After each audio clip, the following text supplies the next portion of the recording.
Radhe Radhe. Hello everyone. So let's back to our new episode 349। मैं मम से शादी करके किस करूँगा। शाम का वक्त। शाम के टाइम अंतरा ने अपने रूम का दरवाज़ा खोला और इस वक्त उसका चेहरा शांत था। वो रूम से अपने बाहर निकली और नीचे गई। नीचे वहीं उसने देखा कि कोई नहीं था। ये देखकर अंतरा फिर बिना कुछ कहे सीधे किचन में चली गई। कुछ देर बाद वो किचन में अपने हाथ में एक चाय का कप लेकर बाहर निकली तो हॉल में सोफे पर गई और सोफे पर बैठकर वो अपना फ़ोन स्क्रॉल करते हुए चाय पीने लगी। कुछ वक्त बाद इसी तरह बीत गया और तभी उसे बाहर कुछ कार्स रुकने की आवाज़ सुनाई दी। उन आवाज़ को सुनकर अंतरा ने खुद से कहा, इस बार शायद पैलेस में से ही कोई आया होगा। ये कहते हुए अंतरा ने चाय का कप टेबल पर रखा और वो गेट की तरफ देखने लगी। तभी कुछ ही मिनट में गेट के अंदर बिपाशा जी देविका के साथ परितोष और शिशिर जी अंदर की ओर आ रहे थे। उन सबको देखकर अंतरा अपनी जगह से उठ गई और वो उन सभी को ग्रीट करने लगी। उसके चेहरे पर अब एक स्माइल थी। वहीं सभी उसे देखकर मुस्कुराए और सोफे पर आकर बैठ गए। अंतरा उन्हें देखकर फिर बोली, आप सब बैठिए, मैं आप सभी लोगों के लिए चाय लेकर आती हूँ। ये कहकर वो वहाँ से जाने लगी। तभी बिपाशा जी उसे रोकते हुए बोली, बेटा हम चाय तो बाद में भी पीते रहेंगे, पहले तुम यहाँ बैठो। वैसे भी तुम काफ़ी सालों बाद हम सबसे मिल रही हो, हमें तुमसे बात करनी है। उसकी ये बात सुनकर अंतरा फिर से रुक गई और सामने सोफे पर बैठते हुए मुस्कुरा कर बोली, माँ मुझे भी आप लोगों से बहुत सारी बातें करनी है, लेकिन हॉस्पिटल के चक्कर में जरा भी वक्त नहीं मिला। तभी देविका जी आसपास देखते हुए बोली, दानिश कहाँ है? क्या वो अपने कमरे में आराम कर रहा है? दक्ष भी नहीं दिखाई दे रहा।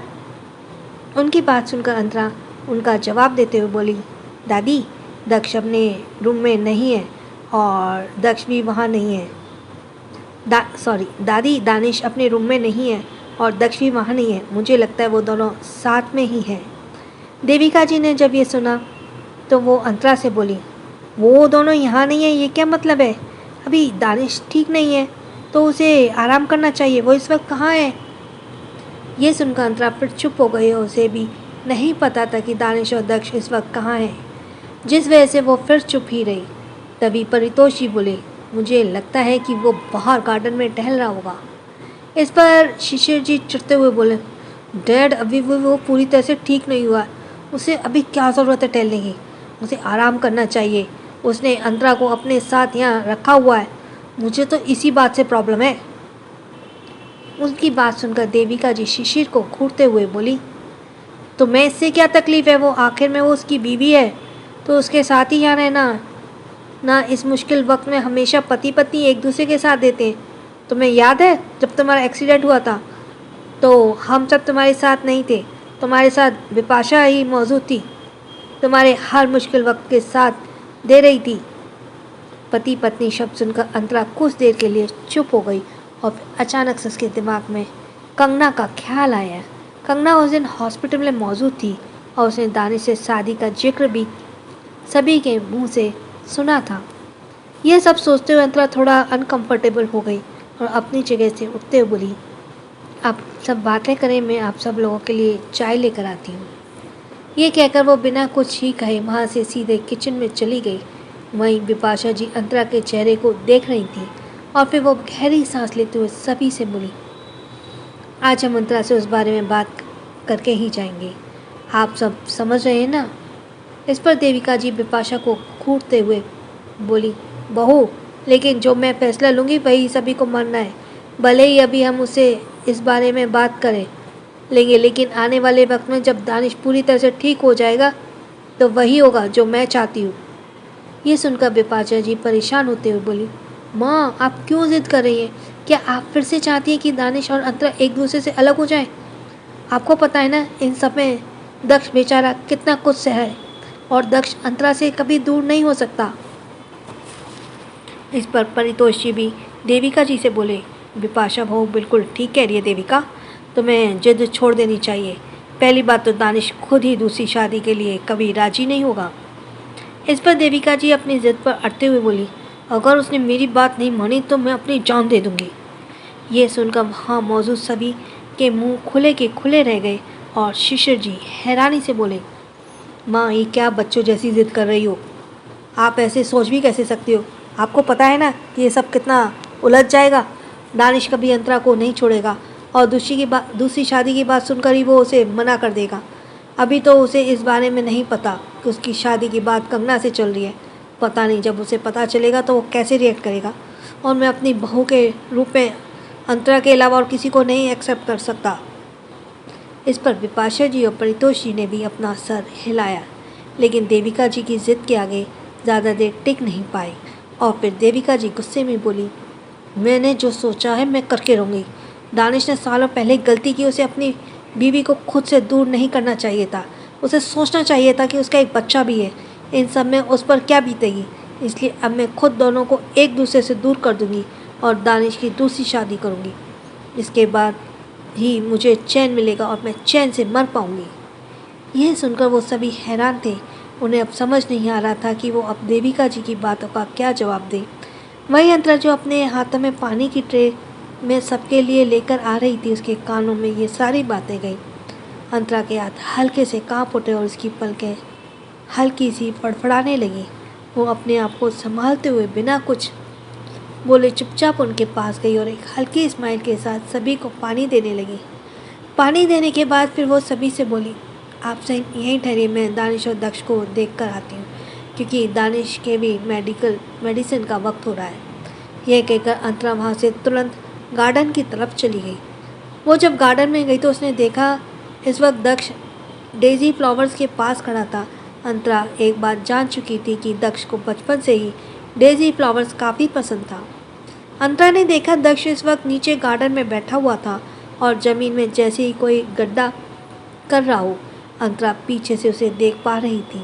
उसे देखते हुए उसने एक नज़र चारों तरफ घुमाई और फिर दानिश नहीं था वहाँ पर।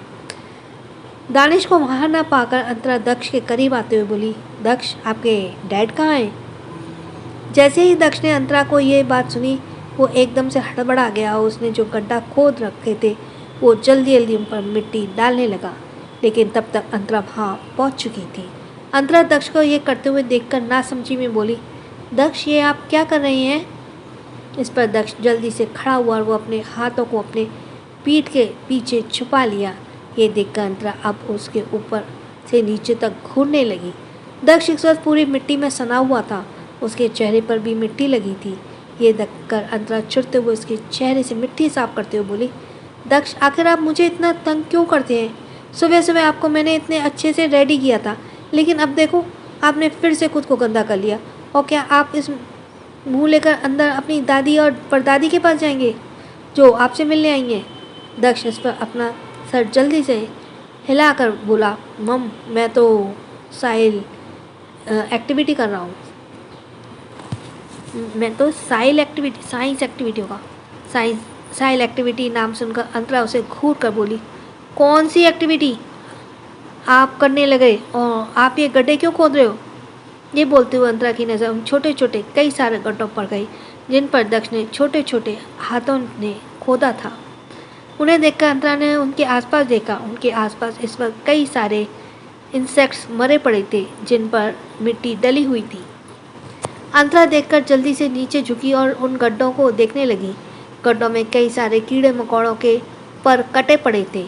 उन्हें देखकर अंतरा को सारा मैटर समझ आ गया और वो दक्ष को अपनी गुस्से भरी नज़रों से घूरते हुए बोली, ये सब क्या है दक्ष? आखिर आपको क्या फन मिलता है बेजुबान लोगों को मारकर? क्या आप गार्डन में यही करने आते हो? क्या यही साइल एक्टिविटी आप कर रहे थे? दक्ष अपना छोटा सा सर नीचे झुकाए धीरे से बोला, सॉरी मम्मा। ये सुनकर अंतरा अपनी जगह से खड़ी हुई और वो दक्ष के कपड़ों को लगी मिट्टी को साफ करते हुए बोली, दक्ष, क्या आपको किसी बेजुबान को मरना अच्छा लगता है? क्या आप इसी तरह आप मेरे गुड बॉय बनोगे? आप तो दिन पर दिन बैड बॉय बनते चले जा रहे हो। इस तरह मम्मा आपसे बात नहीं करेगी और फिर करते रहना आप अपने फन। ये सुनकर दक्ष ने अपना चेहरा उठाया और अंतरा को देखकर बोला, आई एम सॉरी मम्मा, मैं नेक्स्ट टाइम से ऐसे नहीं करूँगा, लेकिन अब आप मुझसे गुस्सा नहीं होना। ये कहते हुए दक्ष अंतरा के सीने से लिपटने लगा। ये देखकर अंतरा ने गहरी सांस ली और फिर दक्ष के चेहरे को सहलाते हुए बोली, दक्ष, ये सब बुरी आदत होती है, आपको मेरा गुड बॉय बनना है ना? ये मारना पीटना बेजुबान को सताना ये सब एक बैड बॉय करते हैं। मैं नहीं चाहती आप बैड बॉय बनो, ओके। दक्ष इस पर अंतरा के सीने से लिपटे हुए अपना सिर धीरे से हाँ में हिला देता है, जिसके बाद फिर अंतरा बोली, अच्छा बताओ आपके डैड कहाँ है। यह सुनकर दक्ष कुछ सोचते हुए मुंह बनाकर बोला, मम मुझे एक बात समझ नहीं आती, जब आप गुड गर्ल हो और पापा आप डैड जैसे बैड बॉय के साथ क्यों हो। आपने उनके साथ शादी क्यों की। दक्ष के इस सवाल को सुनकर अंतरा कुछ देर के लिए चुप पड़ गई और फिर उसके चेहरे पर हंसी आ गई। वो दक्ष को देखकर हंसते हुए बोली, ये बात आप अपने डैड के सामने मत कहना, वरना आपके डैड आपको मेरे पास आने ही नहीं देंगे। यह सुनकर दक्ष का मुंह बन गया और वो अंतरा को घूरते हुए बोला, इट्स इम्पॉसिबल, डैड ऐसा कुछ नहीं करेंगे। मैं ये क्वेश्चन डैड से भी पूछूंगा कि वो बैड डेविल है, फिर उन्हें आप जैसी गुड गर्ल कैसे मिल गई। आपको तो सिर्फ मेरे पास होना चाहिए। मैं जब बड़ा हो जाऊंगा तब मैं आपसे शादी कर लूँगा, फिर आप डैड को छोड़ देना, मेरे साथ रहना। दक्ष की यह बात सुनकर अंतरा शॉक्ड हो गई और वो उनसे देख हैरानी से बोली, दक्ष ये सब आपको किसने सिखाया। क्या आप शादी का मतलब जानते हो, और शादी किसे कहते हैं। इस पर दक्ष प्राउडली बोला, मैं बहुत इंटेलिजेंट हूँ, मुझे सब कुछ पता है। आपकी और डैडी की शादी हुई है, तभी तो आप मम और डैड को डैड बुलाते हो। तभी मैं आपको मम और डैड को डैड बुलाता हूँ। अंतरा दक्ष की बातें सुनकर काफ़ी ज़्यादा हंस रही थी। वो आखिर में हंसते हुए बोली, अच्छा तो मेरी उनसे शादी हो गई इसलिए मैं आपकी मॉम बन गई है ना। इस पर दक्ष अपना सर जल्दी से हाँ में हिलाता बोला, यस मम्मा, इसलिए जब मैं बड़े होकर जब मैं डैड की तरह बड़ा हो जाऊंगा तब आप मुझसे शादी कर लेना, फिर डैड कभी मुझे आपसे अलग नहीं कर पाएंगे और फिर मैं डैड की तरह आपको किस भी कर लूँगा। ये सुनकर अंतरा का चेहरा अचानक से लाल पड़ गया और वो तुरंत बोली, दक्ष ये सब कैसी बातें कर रहे हो आप, कहाँ से सीखते हो ये सब, और डैड ने मुझे कब किस किया। तभी दक्ष अपनी आंखें छोटी करते हुए बोला, मैंने उस दिन हॉस्पिटल में देखा था, इसलिए मैं बड़े होकर आपसे शादी कर लूँगा, क्योंकि आप वर्ल्ड की बेस्ट मम हो और बेस्ट चीज़ सिर्फ बेस्ट दक्ष को ही मिलनी चाहिए। इस बात को सुनकर अंतरा अभी उसका कुछ जवाब देती तभी पीछे से एक ठंडी आवाज़ आई, हाउ डेयर यू, तुम्हारी हिम्मत कैसे हुई मेरी बीवी से अपनी शादी की बात करने की। उस आवाज़ को सुनते ही अंतरा हड़बड़ा सी गई। वहीं दक्ष भी एक सेकंड के लिए चौंक गया। वो अपने पीछे देखने लगा। दानिश की शादी कंगना से होगी, दानिश की शादी अंतरा से होगी, तो सोचकर कमेंट बॉक्स में बताना। Let's go for the next episode. Antara Daksh की बातें सुनकर काफ़ी ज़्यादा हंस रही थी। वो आखिर में हंसते हुए बोली, अच्छा मेरी उनसे शादी हो गई इसलिए मैं आपकी मॉम बन गई है ना। सो लेट्स रिपीट हो रहा है ये पार्ट। तभी दक्ष अपनी आंखें छोटी करके, मैंने उस दिन हॉस्पिटल में देखा था। यस नहीं, यहाँ से स्टार्ट है। उस आवाज़ के सुनते ही अंतरा हड़बड़ा सी गई। वहीं दक्ष भी एक सेकंड के लिए चौंक गया और वो अपने पीछे देखने लगा, जहाँ इस वक्त दानिश आज एक ब्लैक कैजुअल टी शर्ट में खड़ा था।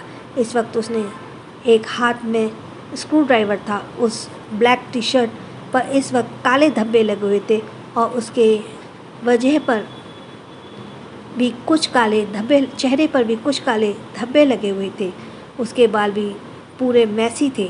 दानिश को इस तरह देखकर अंतरा कुछ देर के लिए उसी तरह खड़ी रही।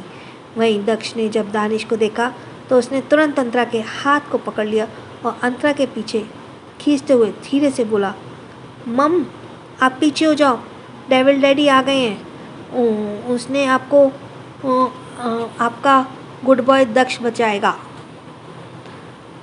उसके पीछे खींचने से अंतरा की पलकें झपकी और फिर वो उसको देखने लगी।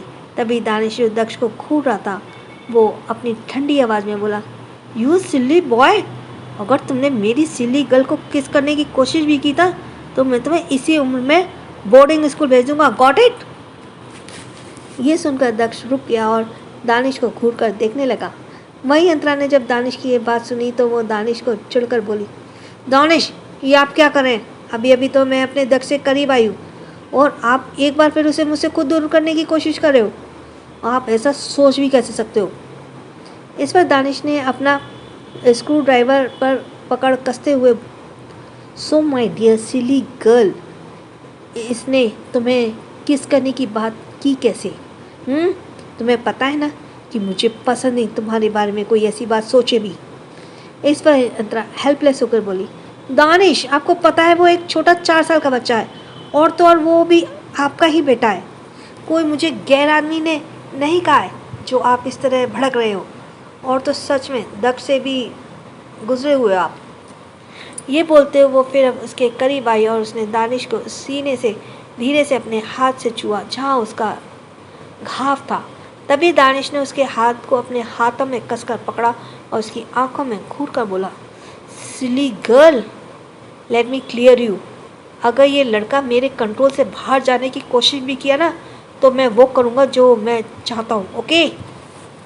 ये सुनकर अंतरा गुस्से में दानिश को देखकर बोली, ठीक है, फिर अगर आप उसके साथ यही करेंगे तो मैं भी उसके साथ बोर्डिंग चली जाऊंगी, फिर रहना आप अकेले। वैसे ही आपको अकेले रहने की बहुत शौक लगती है। इस पर दानिश ने अपने दांत भींच लिए। तभी फिर अंतरा अपने हाथ छुड़ाई और उसके घाव को ऊपर से ही टच करते हुए बोली, एक बात बताइए, आप कहाँ गए थे और ये काले धब्बे क्यों लगे हुए हैं? और आपकी, ये कहते हुए अंतरा ने धीरे से दानिश की बॉडी को स्निफ किया तो वहाँ से उसे कुछ पेट्रोलियम जैसी महक आई। ये सुनकर वो दानिश को घूरते हुए बोली, क्या आप गैरेज में थे? ये सुनकर दानिश कुछ देर के लिए खामोश रहा, फिर टेढ़ी स्माइल के साथ बोला, काफ़ी वक्त से मैं अपनी जान से नहीं मिला था तो मैं उससे मिलने गया था। जान शब्द सुनकर अंतरा की आंखें छोटी छोटी हो गई और वो दानिश को घूरते हुए बोली, जान? कौन जान? और ऐसी कौन सी जान है आपकी जो गैरेज में रहती है? सच सच बताइए दानिश, किससे मिलने गए थे आप? इस पर दानिश उसे देखकर हल्के से मुस्कुराया जो अंतरा के दिल के आग लगाने तक काफ़ी थी और फ्रस्ट्रेट होते हुए बोली, दानिश बताइए मुझे कि जान, किस जान की बात करें आप? देखिए मेरा दिमाग ऑलरेडी दादी की बातों से फ्रस्ट्रेटेड है, आप मुझे और फ्रस्ट्रेट मत करिए। दादी का जिक्र सुनकर दानिश की आंखें भावहीन हो गईं। तभी दक्ष पीछे से अंतरा के ड्रेस को पकड़ते हुए बोला, मम्मा आप जेलस मत हो, डैड के जान कहने का मतलब है उनकी स्पोर्ट्स कार से है।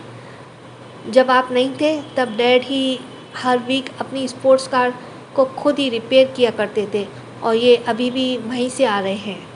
ये सुनकर अंतरा चुप हो गई। कुछ सेकंड के बाद अंतरा दानिश को अजीब नज़रों से घूर कर बोली, दानिश क्या आपका मुझसे मन भरता है जो अब आप गाड़ियों से साथ भी रिलेशन रख रहे हैं? ये बोलते हुए अंतरा दानिश को अजीब नज़रों से घूरते हुए उससे अलग हो गई। वहीं दानिश उसकी ये बात सुनकर अपनी आंखें छोटी करते बोला, व्हाट द हेल, तुम मेरी बात का इतना सीरियस कैसे ले सकते हो सिली गर्ल? तुम्हें सच में लगता है कि मैं अब कार के साथ? ये कहते कहते दानिश रुक गया और अंतरा को घूरने लगा। वहीं अंतरा के चेहरे पे हंसी थी और फिर वो जल्दी से दक्ष के हाथ को पकड़ते हुए बोली, अब आप अंदर आइए, सभी घर वाले आए हैं और वो आपसे मिलना चाहते हैं। यह कहकर वो दक्ष को हाथ से लेकर चली गई। दानिश कुछ सेकंड उसी तरह खड़ा रहा और फिर बिना एक्सप्रेशन अंदर गया। इधर अंतरा जब दक्ष को लेकर अंदर आई तो सभी उसे इस तरह मिट्टी में देखकर मुस्कुराने लगे। तभी फिर देविका जी प्यार से अपने हाथ को आगे बढ़ाते हुए दक्ष से बोली, दक्ष क्या आप फिर से बाहर मिट्टी में खेल रहे थे? पर दादी के पास आओ। दक्ष ने देविका जी को एक नज़र घूरा और फिर वो उन्हें इग्नोर करके अंतरा की तरफ जाते हुए अपने हाथ को ऊपर हवा में उठाकर बोला, मम मुझे अब लिटिल बेबी की तरह अपनी गोद में ले लो क्योंकि मुझे फ्रेश होना है। देविका जी जिसने अपने हाथों को आगे बढ़ाया था, दक्ष की ये बात सुनकर उन्हें थोड़ा बुरा लगा और फिर उन्होंने अपने हाथ को वापस पीछे खींच लिया। वहीं अंतरा ये सब देखा तो वो दक्ष से धीरे से बोली, दक्ष दादी आपको बुला रही थी, आपको पहले उनके पास जाना चाहिए था। मैं तो आपको अभी कुछ देर में फ्रेश कर ही देती। आपने ठीक नहीं किया बेबी। इस पर दक्ष उसी तरह जिद करते हुए बोला, नो मम्मा, मैंने कहा ना पहले आप मुझे अपनी गोद में ले लो और मुझे किसी के पास नहीं जाना। दक्ष की जिद सुनकर अंतरा को आखिर में कुछ समझ नहीं आया और वो जल्दी से देविका जी की तरफ देखकर ज़बरदस्ती मुस्कुराते हुए बोली, दादी एक्चुअली दक्ष शायद गंदे होने की वजह से शायद आपके पास नहीं आ रहा, बाकी मैं इसे अभी फ्रेश करा कर लाती हूँ। ये कहकर वो जल्दी से दक्ष को अपनी गोद में उठाई और उसे लेकर ऊपर कमरे में चली गई। वहीं देविका जी ने कुछ नहीं कहा और उन्होंने अपना सर हिला दिया। इधर उसके जाने के बाद दानिश अंदर आया। उसने एक हल्की नज़र वहाँ बैठे सभी पर डाली और फिर वो सीधा लिफ्ट की ओर जाने लगा। ये देखकर देविका जी उसे रोकते हुए बोली, दानिश क्या तुम्हें दिख नहीं रहा हम यहाँ सब बैठे हुए हैं? दानिश के कदम रुक गए और उसने अपने शोल्डर को हल्के से टर्न करते हुए ने देखकर कहा, पहले नहीं दिखे थे पर अब दिख गए, लेकिन फिर भी मैं अभी आप लोगों से बात नहीं कर सकता बिकॉज मुझे शॉवर लेना है। ये जवाब देते हुए दानिश वहाँ से सीधे ऊपर अपने रूम में चला गया। वहीं शिशिर जी उसे जाते देखकर गुस्से से बोले, देख लिया माँ, आपने ये दानिश अभी भी नहीं सुधरा, इसका भी उसी तरह रवैया है। क्या अब ये दानिश अपने दूसरे बच्चे के आने के बाद सुधरेगा? देविका जी, जिसका मूड दानिश और दक्ष की बात से कुछ उखड़ा हुआ था, उन्होंने इसका कुछ जवाब नहीं दिया। भाई परितोष जी भी शांत रहे। वहीं कुछ देर बाद डाइनिंग एरिया में इस वक्त किचन में बिपाशा जी अंतरा के साथ डिनर रेडी कर रही थी। डिनर ऑमलेट ऑलमोस्ट बन चुका था, जिसे अंतरा टेबल पर सर्व कर रही थी। वहाँ टेबल पर इस वक्त सभी मौजूद थे। दानिश अभी भी बाहर नहीं आया था। अंतरा डिनर सर्व कर रही थी कि तभी देविका जी लिफ्ट की तरफ घूरते हुए अंतरा से बोली, दानिश कब तक आएगा और दक्ष भी नहीं आया अभी तक? इस पर अंतरा बोली, वे दोनों बस थोड़ी देर में आ रहे होंगे। तभी लिफ्ट का दरवाज़ा खुला और दानिश और दक्ष दोनों ब्लैक नाइट आउटफिट में एक साथ बाहर निकले। उन दोनों को देखकर देविका जी के चेहरे पर बड़ी सी मुस्कुराहट आ गई। वह अंतरा की भी नज़र दोनों पर गई। उन दोनों को देखकर उसके पास पर भी एक हल्की सी स्माइल आ गई, जिसके बाद वो फिर किचन में चली गई। वहीं दानिश वहाँ आया और वो सीधे अपने हेड चेयर पर बैठ गया, जिसके साइड में दक्ष भी चढ़कर अपनी चेयर पर बैठ गया और अंतरा को आवाज़ लगाते हुए बोला, मम्मा क्या आपने मेरा कस्टर्ड बनाया है? इस पर अंतरा बॉल में फ्रूट कस्टर्ड लेकर आते हुए बोली, हाँ दक्ष, मैंने आपके लिए बनाया है। ये कहते हुए अंतरा ने फ्रूट कस्टर्ड को उसे सर्व किया, जिसे देखकर दक्ष के चेहरे पे छोटी सी स्माइल आ गई और बोला, थैंक यू मम्मा। इसके बाद फिर बिपाशा जी ने अपनी चेयर पर आकर बैठ गई। अंतरा वहाँ से वापस किचन में जाने लगी। तभी दक्ष उसके हाथ को पकड़ते हुए बोला, कम सिट सिली गर्ल। ये सुनकर अंतरा ने एक नज़र सभी को देखा और फिर धीरे से अपना सर हिलाकर उसी की साइड वाली चेयर पर बैठ गई। सभी अब अपना अपना डिनर कर रहे थे। कुछ देर यूं ही बीत गया। तभी देविका जी दानिश को देखकर बोली, दानिश तुम पहले से कब तक वापस आओगे? इस पर दानिश अपना सूप का सिप लेते हुए बिना एक्सप्रेशन बोला, मुझे नहीं पता। उसके उल्टे जवाब को सुनकर इस बार परितोष जी बोले, ये कौन सी बात हुई दानिश, साफ साफ बताओ, तुम अंतरा और दक्ष को लेकर पैलेस कब आ रहे हो? इस पर भी दानिश कैजुअली सूप पीते हुए बोला, दादाजी अभी मैंने उसके बारे में नहीं सोचा है। यह सुनकर एक बार फिर सभी चुप हो गए। कुछ मिनट की चुप्पी के बाद देविका जी अंतरा की तरफ देखते हुए बोली, दानिश मैंने फैसला ले लिया है। फैसला शब्द सुनकर अंतरा के हाथ स्पून पर रुक गए और वो धीरे से देविका जी को देखने लगी। दानिश अभी भी सूप पी रहा था। देविका जी फिर आगे गहरी सांस लेकर बोली, मैं तुम्हारी दूसरी शादी करवाना चाहती हूँ। ये सुनते ही इस बार दानिश के हाथ रुक गए और वो अपनी नज़र उठाते हुए देविका के चेहरे को कुछ सेकंड घूरा और वापस से वो सूप पीने लगा। उसे इस तरह देखकर देविका जी अब सख्त आवाज़ में बोली, दानिश मैं कोई मजाक नहीं कर रही। जैसे कि तुम ठीक होंगे वैसे ही तुम्हें अंतरा को डाइवोर्स देना पड़ेगा और फिर रीति रिवाज के साथ तुम्हारी दूसरी शादी होगी, जो पूरे ख़ानदान, पूरे शहर, पूरे मीडिया और पूरी दुनिया के सामने होगी, जो कि जायज़ मानी जाएगी। यह सुनकर और डाइवोर्स शब्द सुनकर अंतरा के हाथ से वो स्पून लगभग छूटते हुए सीधे फ्लोर पर जा गिरी, जिसके साथ ही दानिश की पकड़ स्पून पर मजबूत हो गई। सो शादी का कार्ड आई एम श्योर सबने देखा ही होगा। सी या कमेंट में बताना। So thanks for listening. छोटों को प्यार, बड़ों को सम्मान। राधे राधे। जिसका सब्सक्राइब करना रह गया वो जल्दी से सब्सक्राइब करें। और थैंक्स फॉर लिसनिंग। छोटों को प्यार, बड़ों को सम्मान। राधे राधे।